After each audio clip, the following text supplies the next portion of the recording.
I'm not sure how good of an idea it was to have watched Wonder Park on the same day that I watched a bunch of Incredibles 2 DVD, Blu-ray special features behind the scenes and stuff.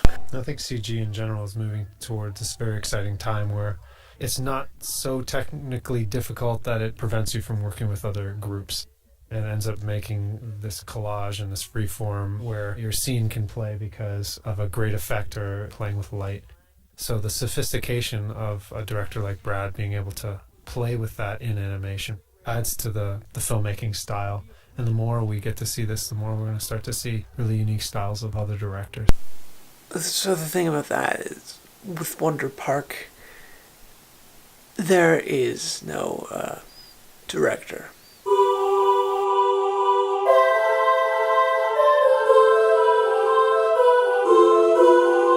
The director that they had in Wonder Park was fired. Sexual harassment related sort of things. And they just sort of went on without him, you know. With the layers of effects and work all going on, everybody's just doing their own thing. Wonder Park very much felt like a future of the medium, with the ease of technology, the integration of these things. The machines can actually run themselves. There's no real direction, and so everybody's just upstaging. The lighting is really good in this movie.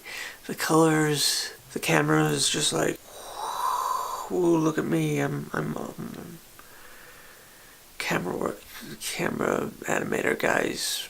You can tell they had too much fun. You know, everything is competent, you know. That's the thing I noticed about being in like the creative arts and stuff. Imposter syndrome, feeling like you don't belong. You know, they say capitalism is beneficial because it creates competition, but that's like, you know, competing against like enemy companies when like there's a lot of really good stuff that, you know, you draw out of yourself when you're dealing with friends. Well, I better make up for the fact that I don't belong here by like working extra hard, that kind of thing. So everybody just does their thing.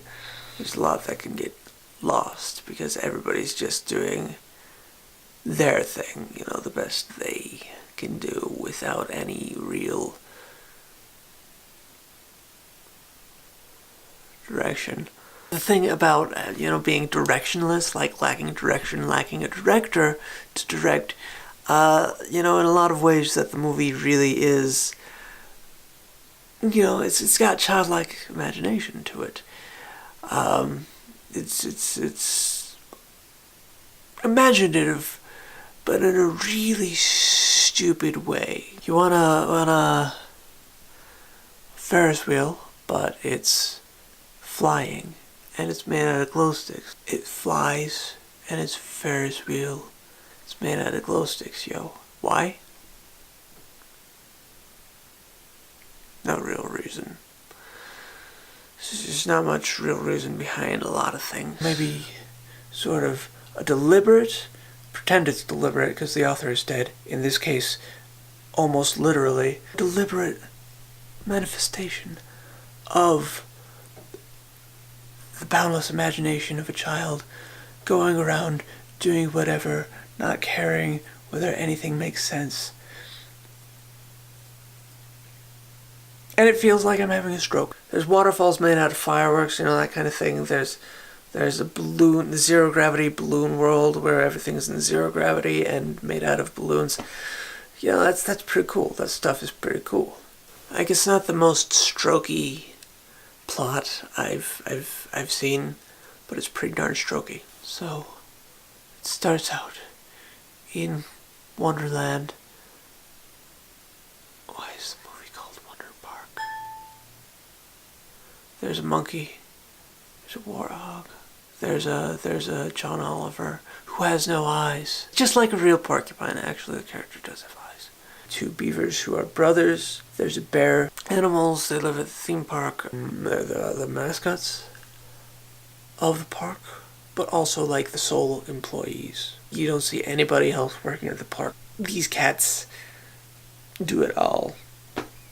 So the park has a bunch of little monkey plushies. That's going to be important. The monkey has whispers on the wind, and he's got a golden pen, and he draws things. He's like, oh yeah, a carousel with flying fish that are robot guides to the park. Sure, that sounds like a good idea. So he draws it. And it turns out the park is, well, obviously the park is imaginary, but then it's real. Actually, no, it turns out it's real, but it's imaginary. Yeah, that's better. It's real, but it's imaginary. The entire thing is being whispered in the ear of the stuffed monkey over here, and then it goes down to the real imaginary monkey in the World of Wonder Park, right? This June kid, she's remarkable skill of engineering. As such, this only exists in animated properties like Phineas and Ferb. Storks make giant roller coasters out of stop signs. And fencing.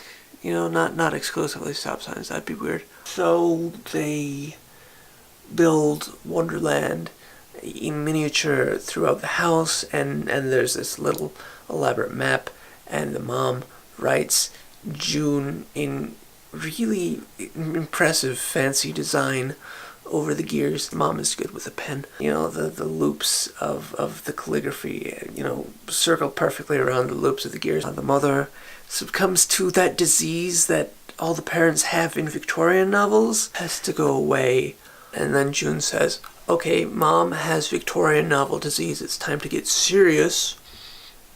She gets really Henry from Book of Henry. Like, okay, Dad, I balanced your checkbooks. Now that you're a single parent, I must be the one to balance the checkbooks. That's what children of single parents do, is they balance checkbooks. Puts away the Wonderland model and attempts to burn up the Wonderland map. The part with the scribbly cursive June on it burns off and then gets sucked up through the chimney, because that's how chimneys work. The dad sends the daughter to math camp. They sing a song about pie. Daughter doesn't want to go to math camp. She's like, no, I've got to go back and save my dad from himself. So she fakes vomit on the bus, sneaks off of the bus, and then the bus leaves without her, without doing a head check. I guess they were using the buddy system. Her friend Banky has got a lot of explaining to do once they actually reach math camp. His check buddy actually didn't make it. Anyway, she wanders off into the forest. She finds the part of the map. It floats at her, and she chases it, and it's one of those things where it's got a mind and will of its own for plot-related reasons, and then she follows it into the forest where she discovers the ruins of Wonder Park. Wonder Park is now being infested by this darkness called the Darkness. In the Darkness, the name of the villain in Neverending Story 3. First it was nothing, then the hollowness, and then it was the darkness, but it turns out it was Jack Black. So these chimpanzee zombies are attacking the park because they're mobilized by the darkness, but the chimpanzee zombies also feed the darkness. I guess that makes sense. The darkness is infesting chimpanzee zombies. The Nasties. It's just called the Nasties. I liked Neverending Story 2. Just ignore the first act and the third act. The second act is really solid. It's a really solid second act. Jonathan Brandis is so much better an actor than the kid they got to play Bastion in the first one. He almost makes Sequest DSV worth watching. Almost.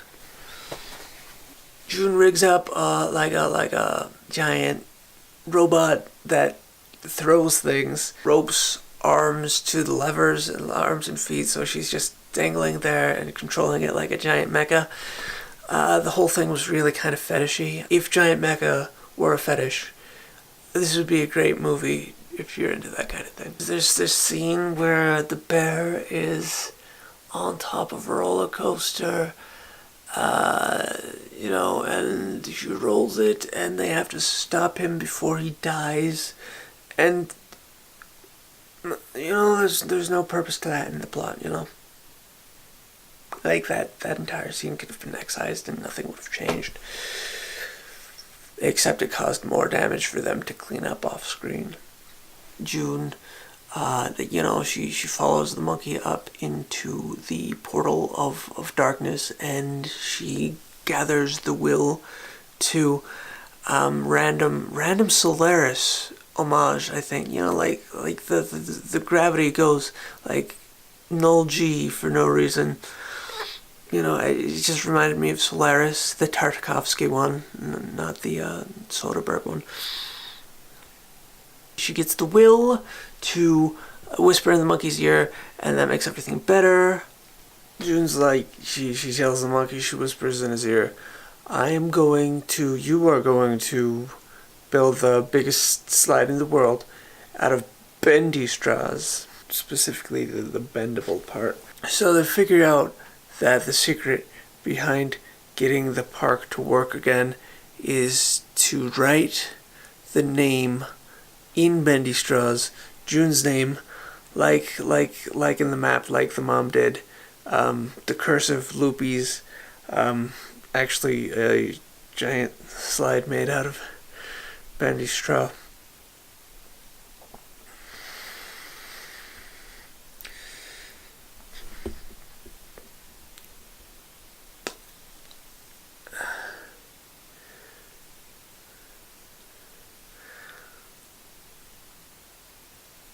I'm okay. The darkness is still there, but it's shaped like a rainbow, but it's still there. I really want to watch Inside Out now.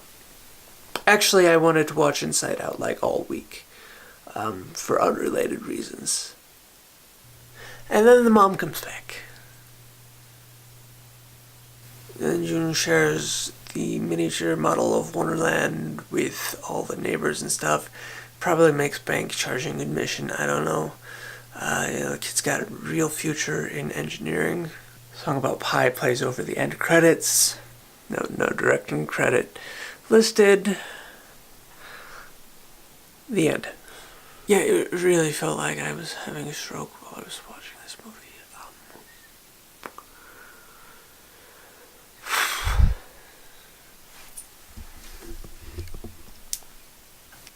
Chimpanzombies is one of those things that it's like, oh, that's actually pretty clever, and then they say it like a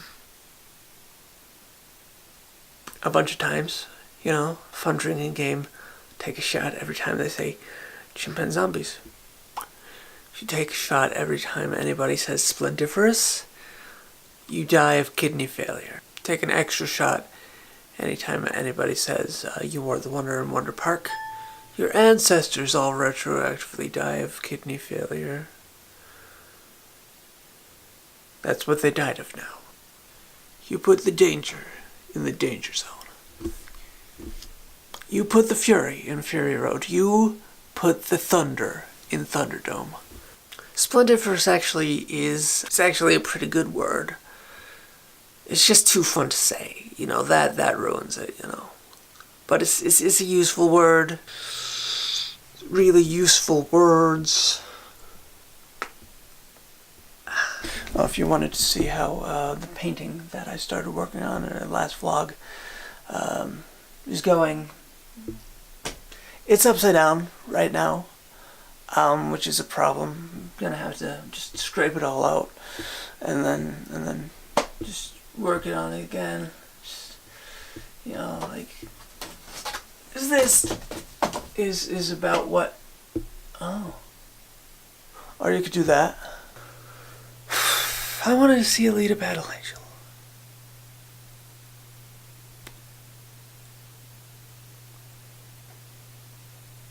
Dare I admit that? Yeah, I'm gonna cut that part out. This video has been brought to you by random crap that you find in your pockets. Got a matchbook, a lanyard dealie.